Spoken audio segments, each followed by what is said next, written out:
নমস্কাৰ সকলোকে স্বাগতম জনাইছোঁ আৰু আজিৰ ভিডিঅ'টো আৰম্ভ কৰিবলৈ লৈছোঁ। আজিৰ ভিডিঅ'টোত মই আপোনালোকক ক'ম শনিবাৰে কি 8টা বস্তু সাধাৰণতে কিনিব নালাগে আৰু যদি আপোনালোকে কিনিছে তেনেহ'লে বিপদত পৰাৰ সম্ভাৱনা আপোনাৰ অত্যাধিক হ'ব, কিয়নো পুৰাণ অনুসৰি শনি দেৱতা হৈছে সূৰ্যৰ পুত্ৰ আৰু ব্ৰহ্মাৰ আশীৰ্বাদত নিজৰ পিতৃতকৈ বহু বেছি প্ৰভাৱশালী। শনিবাৰ হৈছে শনি দেৱতাৰ দিন আৰু শনিৰ সংখ্যা হৈছে 8।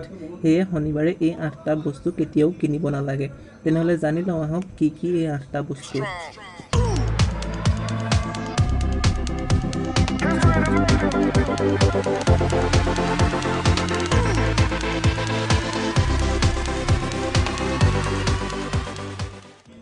এক নম্বৰতে হৈছে চামৰা। শনিবাৰৰ দিনা চামৰাৰে তৈয়াৰী কোনো ধৰণৰ সামগ্ৰী কিনিব নালাগে। 2 নম্বৰতে হৈছে তেল। শনিবাৰৰ দিনা যিকোনো ধৰণৰ তেল কিনি আনিব নালাগে। 3 নম্বৰতে হৈছে ঝাৰু। শনিবাৰৰ দিনা ঝাৰু আমি কিনি আনিব নালাগে, অন্যথা শনি দেৱতাৰ কুদৃষ্টি পৰিব পাৰে। 4 নম্বৰতে হৈছে কয়লা। শনিবাৰৰ দিনা কয়লা কিনি আনিব নালাগে।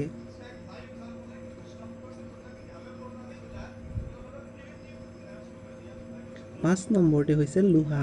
শনিবাৰৰ দিনা লোহাৰে তৈয়াৰী কোনো সামগ্ৰী কিনি আনিব নালাগে। 6 নম্বৰতে হৈছে নিমখ। শনিবাৰৰ দিনা দোকানৰ পৰা নিমখ কিনি আনিব নালাগে।